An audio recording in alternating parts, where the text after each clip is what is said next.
ಇಂದು ನಾನು doctor GS. ಆಮೂರವರ ಕುರಿತು ಅವರದೇ ಆದಂಥ ಒಂದು ಗ್ರಂಥ ಸಮಗ್ರ ಬೇಂದ್ರೆ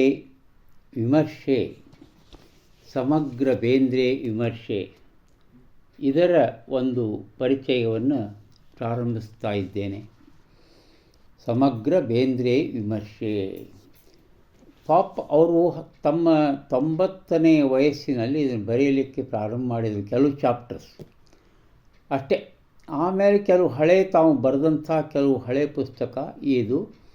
ಆಮೇಲೆ ಅತ್ಯಂತ ಮುಖ್ಯವಾಗಿ ಅವರು ಬೇಂದ್ರೆ ಅವರ ಸುಮಾರು 52 ಯಾಕೆ ನಿಖರವಾಗಿ ಇಲ್ಲಿದ್ದದ್ದು ಈ ಪುಸ್ತಕದಲ್ಲಿದ್ದದ್ದು, ಈ ಪುಸ್ತಕದ 52 ಭಾವಗೀತೆಗಳನ್ನು ಅಥವಾ ಕವನಗಳನ್ನು ಇಂಗ್ಲೀಷ್ನಲ್ಲಿ ಅನುವಾದ ಮಾಡಿದ್ದಾರೆ. ಹೀಗೆ ಈ ಸಮಗ್ರ ಬೇಂದ್ರೆ ದರ್ಶನದಲ್ಲಿ ಭುವನದ ಭಾಗ್ಯ 1991ರಲ್ಲಿ ಅದು ಮೊದಲು ಪ್ರಕಟ ಆಗಿದ್ದು. ಅದಕ್ಕೆ ಕೇಂದ್ರ ಸಾಹಿತ್ಯ ಅಕಾಡೆಮಿಯ ಪ್ರಶಸ್ತಿ ಬಂದದ್ದು ನಮ್ಗೆ ಗೊತ್ತದೆ. ಭುವನದ ಭಾಗ್ಯ ಯಾರನ್ನು ಕುರಿತು? ಅದು ವರಕವಿ ಶ್ರೀ ಬೇಂದ್ರೆಯವರನ್ನು ಕುರಿತು. ಬೇಂದ್ರೆಯವರು ಜನಿಸಿದ್ದು ಭುವನದ ಭಾಗ್ಯ. ಅವರು ವರಕವಿಯಾಗಿ ಕವನಗಳನ್ನು ರಚಿಸಿದ್ದು, ಹಾಡಿದ್ದು, ಮಾತಾಡಿದ್ದು ಅದೆಲ್ಲವೂ ಭುವನದ ಭಾಗ್ಯ ಅಂತ ಬರೆದಾರೆ. ಇನ್ನು ಎರಡನೇದು, ಈ ಭುವನದ ಭಾಗ್ಯ ಬಂದ ಮೇಲೆ ಈ ಪುಸ್ತಕದಲ್ಲಿರುವಂಥ ಆಗಲಿನ ತೋರಿಸಿದ್ನೆಲ್ಲ ಬೃಹತ್ ಪುಸ್ತಕ. ಕಳೆದ ವರ್ಷ 2025ರಲ್ಲಿ ಹುಬ್ಬಳ್ಳಿಯ ನಮ್ಮ ಸ್ನೇಹಿತ ಶ್ರೀ ಸುಬ್ರಹ್ಮಣ್ಯಂ ಅವರ ಸಾಹಿತ್ಯ ಪ್ರಕಾಶನದ ಅಡಿಯಲ್ಲಿ ಇದು ಪ್ರಕಟವಾಗಿದೆ. 1032 ಪುಟಗಳ ಪುಸ್ತಕ. 1032 ಪುಟಗಳ ಈ ಪುಸ್ತಕ. ಭುವನದ ಭಾಗ್ಯ ಅಲ್ಲಿದೆ. ಅದರ ನಂತರ ಆ ಭುವನದ ಭಾಗ್ಯ ಕುರಿತು ಸಾಕಷ್ಟು ಸಾಹಿತಿಗಳು, ವಿದ್ವಾಂಸರು, ಪಂಡಿತರು ತಮ್ಮ ಅಭಿಪ್ರಾಯವನ್ನೇನು ಕೊಟ್ಟಾರಲ್ಲ, ಅದು ಇದು ಎರಡನೇ ಆ ಮಾಹಿತಿ ಸಹಿತ, ಆ ಸಂಗತಿ, ಆ ಬರಹಗಳು ಸಹಿತ ಇಲ್ಲಿ ಎರಡನೇ ಭಾಗ. ಮೂರನೇ ಭಾಗ ಅಂದ್ರೆ ಇವರು ಮತ್ತೆ ಶ್ರೀ ಡಾಕ್ಟರ್ ಜಿ.ಎಸ್. ಆಮೂರವರು 2022ರಲ್ಲಿ ಇನ್ನೊಂದು ಬರೆದರು, ಒಳಗಿರುವ ಬೆಳಕು ಅಂಥೇಳಿ. ಆ ಒಳಗಿರುವ ಬೆಳಕು ಗ್ರಂಥವೂ ಸಹ ಇದರೊಳಗೆ ಹಾಕಿದ್ದಾರೆ. ಆಮೇಲೆ ಕೊನೆಗೆ 4ನೇ ಭಾಗ ಸ್ಪೈಡರ್ ಆ್ಯಂಡ್ ದ ವೆಬ್. 52 ಕವಿತೆಗಳಿವೆ. ಬೇಂದ್ರೆಯವರ ಕೆಲವು ಅತ್ಯಂತ ಪ್ರೀತಿಯಾದ, ಜನರಿಗೆ ಅತ್ಯಂತ ಪ್ರೀತಿಯಾದಂಥ 52 ಕವಿತೆಗಳನ್ನು ಇಂಗ್ಲೀಷಿಗೆ ಅನುವಾದ ಮಾಡಿದ್ದಾರೆ. ನಿಮ್ಗೆ ಗೊತ್ತಿರೋ ಹಂಗೆ ಡಾಕ್ಟರ್ ಜಿ.ಎಸ್. ಆಮೂರವರು ಪ್ರಸಿದ್ಧ ದ್ವಿಭಾಷಾ ಸಾಹಿತಿ. ಅವರು ಇಂಗ್ಲೀಷ್ನಲ್ಲೇ ಅದ್ಭುತವಾದ ಕೃತಿಗಳನ್ನು ರಚಿಸಿದ್ದಾರೆ, ಕನ್ನಡದಲ್ಲಿಯೂ ಕೃತಿಗಳನ್ನು ರಚಿಸಿದ್ದಾರೆ. ಹೀಗಾಗಿ ದ್ವಿಭಾಷಾ ಅತ್ಯಂತ ಅದ್ಭುತವಾದ. ಅವ್ರಿಗೆ ಪಂಪ ಪ್ರಶಸ್ತಿಯೂ ಬಂದವು. ಅನೇಕ ಪ್ರಶಸ್ತಿಗಳು ಎಲ್ಲವೂ ಬಂದಾವ. ಅತ್ಯಂತ ಸಜ್ಜನ, ಸರಳ, ಸೌಜನ್ಯದ ಮಹಾನ್ ವ್ಯಕ್ತಿ ಡಾಕ್ಟರ್ ಜಿ.ಎಸ್. ಆಮೂರವರು. ಆತ್ಮೀಯರೇ, ಈಗೇನದಂದರೆ ಈ ಆಮೂರವರು 95 ವರ್ಷಗಳ ಕಾಲ ತಮ್ಮ ಜೀವನದಲ್ಲಿ ಸಮೃದ್ಧ ಸಾಹಿತ್ಯ ರಚಿಸಿದರು. ಇಂಗ್ಲೀಷ್ನಲ್ಲೇ ಕನ್ನಡದಲ್ಲೇ ಸಮೃದ್ಧ ಸಾಹಿತ್ಯವನ್ನು ರಚಿಸಿ ಒಂದು ಸಾರ್ಥಕ ಜೀವನವನ್ನು ನಡೆಸಿದಂಥ ಮಹನೀಯರು. ಈ ಆಮೂರವರು ನನ್ನ ಸಂಪರ್ಕ, ನಾನು ಕ್ಷಮಾ ಕೇಳ್ತೇನೆ, ಬಂದದ್ದು ಕೇವಲ ಫೋನ್ ಮಾತುಕತೆಯ ಮೂಲಕ ನಾನು ಸಂಪರ್ಕ ಸಾಧಿಸಿದ್ದೇನೆ. ಅದೊಂದು ವಿಶಿಷ್ಟವಾದಂಥ ಸಂದರ್ಭ. ಏನಪ್ಪ ಅಂತಂದರೆ, ಬಹುಶಃ 2008 ಅಥವಾ 2009 ಇರಬೇಕು. ನನ್ನ ಮನೆಯಾಗ ಡೆಕ್ಕನ್ ಹೆರಾಲ್ಡ್ ಪತ್ರಿಕೆಯಲ್ಲಿ ಒಂದು ಮಂಕುತಿಮ್ಮನ ಕಗ್ಗ, ಅದರ ಅನುವಾದ, ಇಂಗ್ಲೀಷ್ ಅನುವಾದದ ಕುರಿತು ಶ್ರೀ ಆಮೂರವರು ಒಂದು ಪುಟ್ಟ ಲೇಖನವನ್ನು ಬರೆದಿದ್ದರು. ಆ ಇಂಗ್ಲೀಷ್ ಅನುವಾದ ಯಾರ್ದು? ಅಮೇರಿಕಾದಲ್ಲಿ ನೆಲೆಸಿರುವಂಥ ಶ್ರೀಮತಿ ರಾಶಿ ಹಾಗೂ ಶ್ರೀ ಸಂಪತ್ ಅನ್ನುವಂಥ ಮಹನೀಯರು ಆ ಮಂಕುತಿಮ್ಮನ ಕಗ್ಗವನ್ನು ಕನ್ನಡದಲ್ಲಿ ಇಂಗ್ಲೀಷ್ನಲ್ಲಿ ಅನುವಾದ ಮಾಡಿದರು. ಬಹುಶಃ ಶ್ರೀಮತಿ ರಾಶಿ ಅವರು ಅದನ್ನು ಒಂದು 2-4 ಲೈನ್ ಒಳಗೆ ಅತ್ಯಂತ ಸಿಂಪಲ್ದಾಗ ಅನುವಾದ ಮಾಡಿಬಿಟ್ಟಾರೆ ಸಂಪತ್ತಿಯವರು.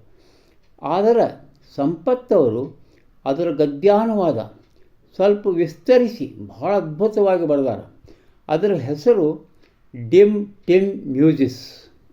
ಡಿಮ್ ಟಿಮ್ ಅಂದರೆ ತಿಮ್ಮ, ಮ್ಯೂಸಿಸ್ ಅಂದ್ರೇನು? ಅದು ಗ್ರೀಕ್ ಇದರೊಳಗೆ ಒಂದು ಮನೋಹರವಾದ ಶ್ರೇಷ್ಠವಾದ ಕವನಗಳಿಗೆ ಮ್ಯೂಸಿಸ್ ಅಂತಾರೆ. ಮ್ಯೂಸಿಸ್ ಅಂತಾರಲ್ಲ ಹಾಗೆ ಡಿಮ್ ಟಿಮ್ ಮ್ಯೂಸಿಸ್ ಅಂತಾರೆ. ಅದು ಆ ಲೇಖನ ಬಂತು, ನಾನು ಆ ಲೇಖನ ಓದಿದೆ. ಆ ಲೇಖನದೊಳಗೆ ಆಮೂರವ್ರು ಸ್ಪಷ್ಟ ಬರೆದಿದ್ದರು, DVG ಡಿಸರ್ವ್ಸ್, ಕಗ್ಗ ಡಿಸರ್ವ್ಸ್ ಬೆಟರ್ ಟ್ರಾನ್ಸ್ಲೇಷನ್ ದ್ಯಾನ್ ಧಿಸ್ ಅಂತ ಹೇಳಿ ಬರೆದುಬಿಟ್ಟಿದ್ರು. ಏನೂ ಉಪಯೋಗಿಲ್ಲ, ಏನೋ ಸುಮ್ಮನೆ ಒಂದು ಮಕ್ಕಳ ಆಟದಂಗೆ ಬರೆದುಬಿಟ್ಟಾರೆ. ಆದರೂ ಸಹ ನನ್ನ ಹತ್ರ ಪ್ರತಿ ಇತ್ತು, ಇನ್ನೂ ಇರಬೇಕೆಲ್ಲೋ. ಡಿಮ್ ಟಿಮ್ ಮ್ಯೂಸಿಸ್ ಇದು ಅದ್ಭುತವಾದಂಥ ಒಂದು ಓದ್ತೆ ನೋಡಿ. ಹಾಗೆ ಯಾವುದಪ್ಪ ಅಂದ್ರೆ, 2 ಕೋಣೆಗಳ ಮಾಡು ನೀ ಮನದಾಲಯದಿ, ಹೊರಕೋಣೆಯಲ್ಲಿ ಲೋಗರಾಟಗಳ ನಾಡು, ವಿರಮಿಸೊಬ್ಬನೆ ಮೌನದೊಳಮನೆಯ ಶಾಂತಿಯಲಿ, ವರಯೋಗ ಸೂತ್ರವಿದು ಮಂಕುತಿಮ್ಮ. ಇದನ್ನು ಹೆಂಗೆ ಅವರು ಪೊಯಿಟಿಕ್ಕಾಗಿ English ಮಾಡ್ಯಾರಂದರೆ, earmark 2 rooms in your mind's temple, play games with people in the outer room, relax in the inner room in peace. This is graceful yogic principle Mankutimma.